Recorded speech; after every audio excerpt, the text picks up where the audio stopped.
All right, y'all, welcome back and happy Thursday. Today, we're going to be breaking down the first injury list that came out for Tennessee versus Florida last night. We covered it some in our live stream, but we definitely missed out on some major names that either were or weren't on that list. So we'll break down what the implications are for the entire list for both teams, because I think that it will be some very strong impacts on this game. And at the end, I want to break down the quarterback situation for Tennessee coming up in 2026. We probably have to go to the transfer portal either for a backup caliber quarterback or for more like a starting caliber quarterback, whether that's, hey, they can push whoever's left on our roster or just like a surefire starter. So I'm going to show you how some of those names match up versus Joey Aguilar versus the rest of the SEC. And we're going to break down what Tennessee should be looking for and talk about some things that I think Tennessee is going to miss next season, either way, more than likely, and some things that I think we can upgrade at for sure, and it should help us out. So with all that being said, y'all, please make sure to like and subscribe to the channel. Let me also take the time to wish my brother P a very happy birthday. Getting old, man, but love you, and I will be seeing you soon. So let's go on ahead and get started. Shout out to the members. So this is the injury list for Tennessee versus Florida that did come out last night. Like I said, we did cover this, but the first thing that I have to point out for us as Tennessee fans we didn't even talk about is Arion Carter's not on this list. This is the first time in like a month that he's been off of this list. He's had like 2 turf toes. So AC probably our maybe most talented linebacker at this point, but we for sure felt like he was heading into the season. He just, outside of like the first couple of games, has been more of like a shell of himself. He hasn't really been able to move out in space too much, playing a will linebacker. You got to be able to do that. So as he's been out, we've gained more depth with young guys stepping up and just getting more comfortable out there. So Tennessee is going to be very deep at linebacker, I'd say, in this game, y'all, the deepest that we've been at linebacker since Coach Heupel's been here. And that's saying, I don't know if it's saying a whole lot, but it is. It's saying something. I think that we got something nice brewing there. So as we've gotten deeper at backer, we're taking another step back with our secondary. We already knew star. We only have 1 star right now. Cornerback, we really only have 2 cornerbacks right now. And now we have less safeties, which we came into the season with, like 4 of them? Okay. So now Sidney Walton, who's a true freshman, he hasn't played a ton, but he has played. I think that he's one of our best 2 safeties in all honesty. I'd say it's him and number 15. Like, I think those are our best 2 guys. Him being out, it's a pretty big impact. It's a bigger impact than people might think. And Tennessee's played Dylan Lewis, who's another true freshman. Played him at safety last game. We talked about it. He showed some great flashes. I don't know that he's necessarily ready from like a mental standpoint, like playing safety, especially on this level. There's a lot that they're asking of him mentally, but physically, I definitely think that he'd be one of our better guys too. So we have to watch out for that. But again, man, we're very short-handed in our secondary. We're going to have to run more base defense, whether that's 4-3 or 3-4 for the rest of the year. And I think that we're going to look perfectly fine doing it. So outside of that, Miles Kisserman, starting tight end, he's out. Hate to lose any of these guys. I would say that Tennessee probably won't miss a beat because all of our other tight ends, they're all physical. I think that they can all run routes, catch the football, maybe at a little bit of a higher clip. So we might be able to open things up a little bit more from that standpoint. And then you've got Dotson, who's a true freshman wide receiver, scholarship guy. He's out. I think he might have played last week, but either way, right? He's out. Travis Smith comes back, who is a freshman wide receiver who actually played more earlier in the year. So Tennessee has 5 scholarship wide receivers that can go in this game, which I think is a big deal because we've really only had 3 for most of the season. I think that that's a positive thing. Now, with the questionable players, Peyton Lewis, he's pretty much our backup running back at this point. He's looked good, especially this past couple of weeks. Hopefully he can go, but we've got some other guys. And then Wendell Moy. I said yesterday that I feel like Tennessee's going to win this game. If he can't go, I might have to change that. I'm not sure that we can win without Wendell, so I'm hoping that he can go. All right, now moving on to Florida. You looking at this, you would say, well, there's a whole lot of defensive linemen out, right? So is it really necessary that Wendell Moy plays? I would say, yeah, and we're going to break the defensive line part of it down a little bit more in depth in just a second. But some of the things that we missed last night is that number 93, who is like one of their starting nose tackles, he pretty much has been their starting nose tackle. He's out. He wasn't out last week, okay? But he's a big old dude, so that's going to hurt him some. But they are actually getting back Caleb Banks, who's not on this list, obviously, and he's probably their best overall defensive lineman. So he can step up in that nose tackle spot. And then obviously we talked about George Gums Jr. being out. He's a starting edge rusher for him. I think he's really good as an edge rusher. I would say even more so versus the run. Just will sacrifice his body. He's a real dude. But, hated for any of the players that are out. And then if you're looking at the questionable guys, obviously with one of their wide receivers right here, I'd say he's one of their best 3. These other 2 who are also out, that's the trio. Okay, I want to say they're all freshmen too, which is crazy. But those guys can all fly. We'll see if he can go. If he can, it's a pretty big blow. Like they've got some other wide receivers that are fast, but that will make a difference, like for sure. And then this is their backup quarterback right here. He's a true freshman. He got to play for one full half a couple weeks ago, and I think that he looked pretty solid in just like taking care of the football, like little things like that. But obviously, DJ Lagway is going to be the starter. I know that there were some questions about that. Who's going to be the starter? Is it the backup or is it going to be Lagway? It is, I would say, more than likely about 99% certain going to be DJ Lagway.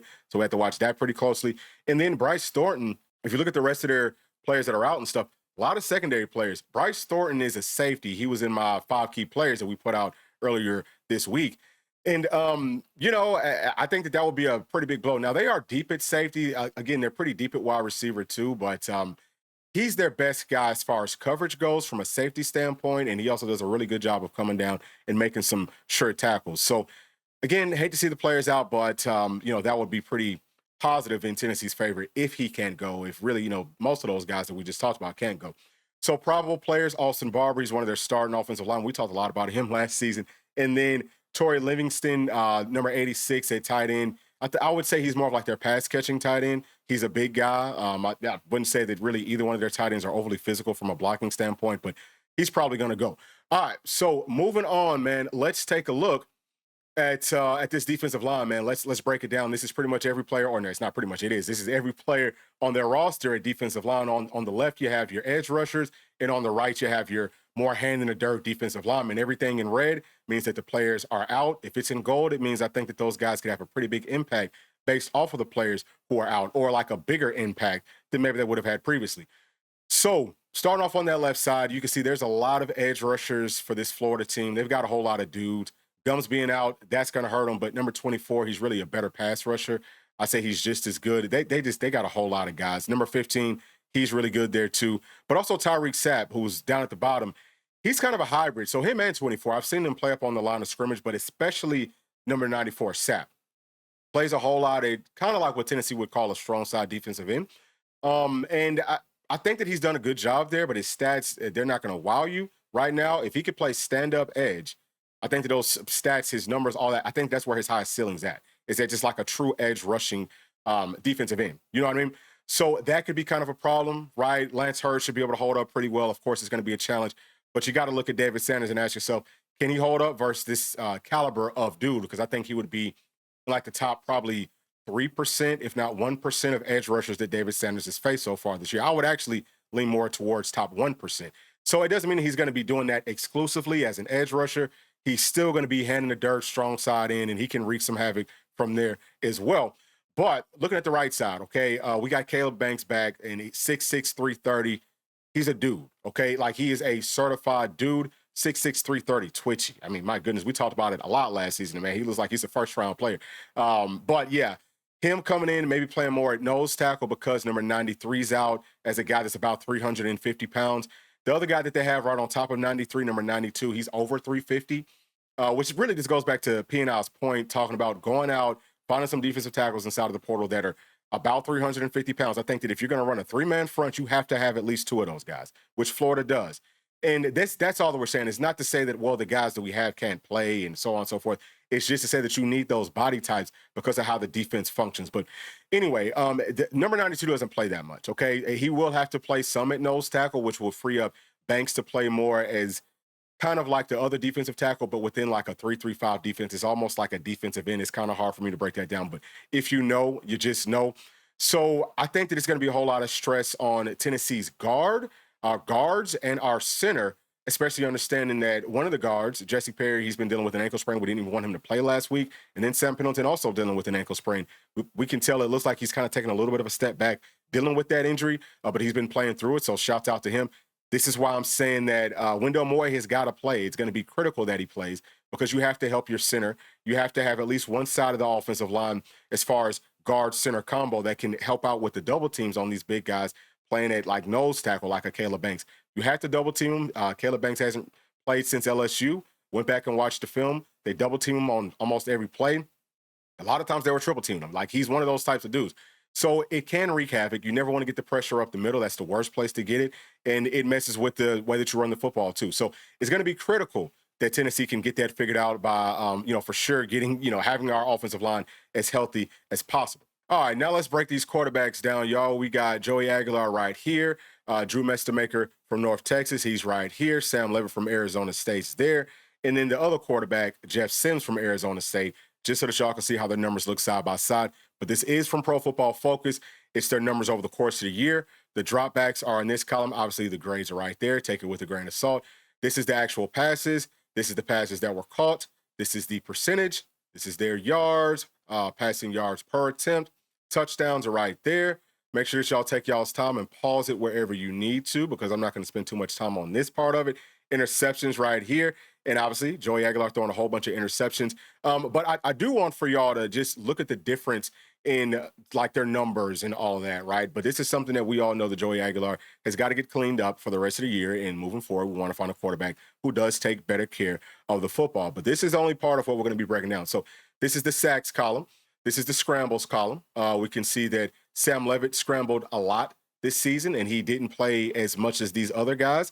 And Joey Aguilar actually scrambles more than Drew Mestamaker, even though I think that Drew Mestamaker is capable of scrambling some. This is the average time to throw. So this is from snap to throwing the football. A lot of these numbers and all that type of stuff, y'all, is going to be based off the system that they're running. It's not just based off the quarterback processing as much as you might think. This is the what is this? Batted passes thrown. This is the pass breakups. Okay. And then this is the turnover worthy plays. So interceptions or fumbles. This is big time throws. So I classify this column as like NFL throws. And over here we have drops. Obviously, Joey Aguilar's dealt with a whole lot of drops this season. But interesting to know that Drew Mestamaker, he's dealt with some drops as well. This is the NFL quarterback rating right here, y'all. And then this is the first downs that they all threw. So, as I said, there is going to be a difference within the system that these guys operate in for Sam Levitt, right? So, for the Arizona State quarterbacks and also for Drew Mestamaker at North Texas, their systems are very similar to like Syracuse's system, where it is pretty quarterback friendly, right? Like you have to be able to read and process on maybe a little bit of a higher level than Joey Aguilar's asked to do. But it's also in some ways maybe a little bit more quarterback friendly just because you have so many more options. Like they really spread the field out more. So I think that that's pretty helpful. But I like Drew Mestamaker. If we are going to go out and try to target a starting sort of a quarterback, he'd be a guy. Now, I think he's just a redshirt freshman right now. So if he comes in, it's about a 100% guarantee that George McIntyre leaves. I think if we bring in any starting caliber quarterback, that GMAC is going to be leaving. Okay. As far as Sam Levitt, going back and watching his film from this season, I'm not as high on him. I think that he does some good things from like an operational standpoint, but he also does some pretty poor things. I'm not sure that we could upgrade there. And again, I'm not even necessarily saying that Drew Mestamaker is a for sure upgrade over GMAC because we haven't seen GMAC play too much, but he's one that I'm pretty high on him. I say that he is an NFL quarterback for sure. Now, let me show y'all how these quarterbacks look just based off of passes of 20 or more yards. And right now, it's just organized based off of who's hitting those passes at the highest rate. This is the entire SEC with the other quarterbacks that we just talked about. I think that the other Arizona State guy, Jeff Sims, might be in here too, but we're not really too much focused on him. So look at this, y'all. Joey Aguilar on passes of 20-plus yards is at 48.1%. That is an outrageously high number. Like, that's incredible. He's the best in the SEC with deep passes, just from that standpoint, okay? And then you can also see the Trinidad Chandlers. They run a very similar system. He's up pretty high. But this makes you feel good, right? This is something that I'm not sure that Tennessee could necessarily replicate. Like, you'll try to find somebody who can be pretty high just as far as his accuracy down the field. But I think that it'll be tough. Now, one of the things that Joey's, one of the ways that Joey's getting that done is he's just throwing it up. He's throwing up 50-50 balls. We talked about if it's 50-50 and it's a one-on-one situation, it's really 75-25 for the offense. The problem is Joey Aguilar is throwing that up in double coverage situations. That is not a good look for the offense. I think that it actually flips. It's more 25 for the offense and like 75% for the defense. But this is where Drew Mestamaker's at. Okay, so he's at number 14 on this list, 31.7% on passes of 20-plus yards. And then Sam Levitt, he's at number 16 on the list at 30.2%. Okay, so wanted to show y'all that first because now we're going to take a look at all the passes under 20 yards, all right? And it's ordered the exact same way. So as we're scrolling down, what we're going to see is, number one, the kid, Drew Mestamaker, he's now number 7 on this list. So he moved up with his operation, it just kind of like normal stuff, like 3-step drop, maybe like a third and short, third and medium. This is that type of stuff. He's at about 70% with his accuracy. Now, let's scroll down, and you'll see that Joey Aguilar drops significantly on this list. He's all the way down at number 20, 63%. And actually, Sam Levitt is even under him at about 60%. He's at number 24. So I think that this is where Tennessee can definitely upgrade at, y'all. Like, Joey has made some big time splash plays, but you need someone that can operate more. And this is what the problem, I think, has been for Tennessee in the second half of the season, because what teams have been doing is they're playing us deep. We're throwing too much vertical stuff, I guess, because we feel like, hey, we're really good at that. But we had the same issue last season. Just teams play us deep all the time because all of our routes were going deep. So they could sit on everything. We have nothing underneath. So some of it maybe you could say is based off of the routes, but I think that the routes that we've been running might be more based off of the operation that Joey feels comfortable with. And that is a problem. It's very tough to have a playoff caliber team if you can't operate well, especially relatively speaking, to the rest of the SEC and a couple of quarterbacks from different conferences. If you can't operate with just like the basic level stuff, it's going to be very, very tough. So number one, for the rest of this year, we've got to find a way to get better at that. We've got to find a way to be more accurate with that type of stuff. Some of that's going to be drops, obviously, from Joey Aguilar, but we've all watched the games. We know that it's like, dude, he makes these big plays, and sometimes on the more easy stuff, he has a tendency to miss. We talked about it with him watching film coming out of App State, right? But for next year, can we find, or do we already have a quarterback that's better with that type of operation and can just throw it up down the field and still give your guys that opportunity on the 50-50 balls? We would rather on the 75-25 balls when it's single coverage and just not throw it as much in double coverage. I'm trying to tell y'all something, man. This offensive system, we can always add tweaks to it. Like, we overhauled the whole thing this offseason. Joey's done some great things. I love Joey. Don't take it like I'm taking a shot at him, because I'm not. But what I am saying is we can upgrade, and I think that maybe George is the answer. Again, maybe it's somebody from the portal. We'll keep on looking at that as we get closer to that time. But I thought that those stats were pretty interesting, and I would love to hear y'all's thoughts over this whole video. Y'all please do make sure to share that down in the comment section, and also make sure to like and subscribe to the channel, and we'll be talking to y'all tomorrow. Thanks, peace. Thanks for watching, and please make sure to like and subscribe to the channel, because that keeps us growing inside of the YouTube algorithm. And if you did like this video, here's another one that you might also enjoy. Thank you, thank you, thank you. We'll see you on the next one. Peace.